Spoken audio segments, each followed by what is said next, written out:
I think the world just doesn't get China and doesn't get where it's going to. And you see that by the number of people who go to China to do business and just miss the deals. They miss the deals because they want to do what they want to do with China. And China's like any other country in the world. They want to do what they want to do.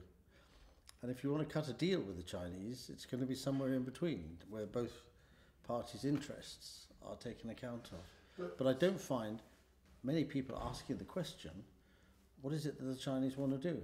I don't think that the world has come to terms with the fact that there is one country in this world that's going to transform everything, and it's China. They go to China, I think this is a bit difficult, and I do want to meet them, and I do want to eat with them and talk with them, but I don't really want to take the time to understand what this incredible country is going to do. It's quite amazing. People go there and they think, right, I want to do a deal, I want to do something, but in such a narrow space in what they're doing.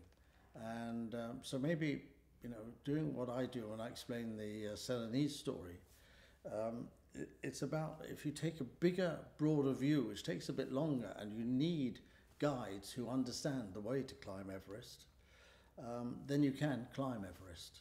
But at the moment, not many people are thinking about climbing Everest. They may be thinking about stopping Everest or handling Everest, but not climbing it.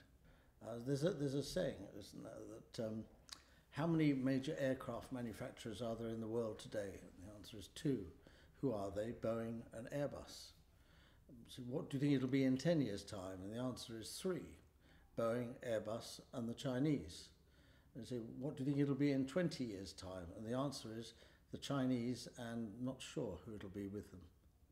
I mean, that's a very powerful, kind of a bit of an amusing story or joke, but it is the way it is. The Chinese are going to have such an enormous impact, and yet businessman after businessman and businesswoman after businesswoman are trying to understand China today, and they don't see what's out there, and therefore they get themselves caught into a narrow place, and then they blame the Chinese for where they've put themselves.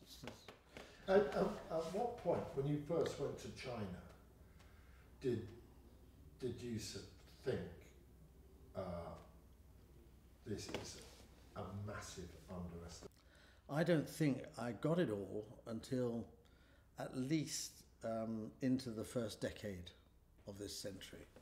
So that was 20 years of wanting to put together long-term deals with China from a position of knowledge. Took me 20 years of asking and questioning and putting together what China was about.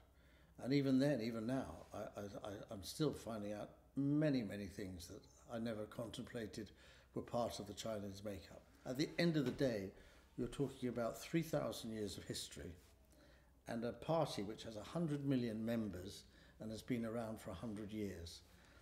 You put that together and you get the most amazing planning process, which works. But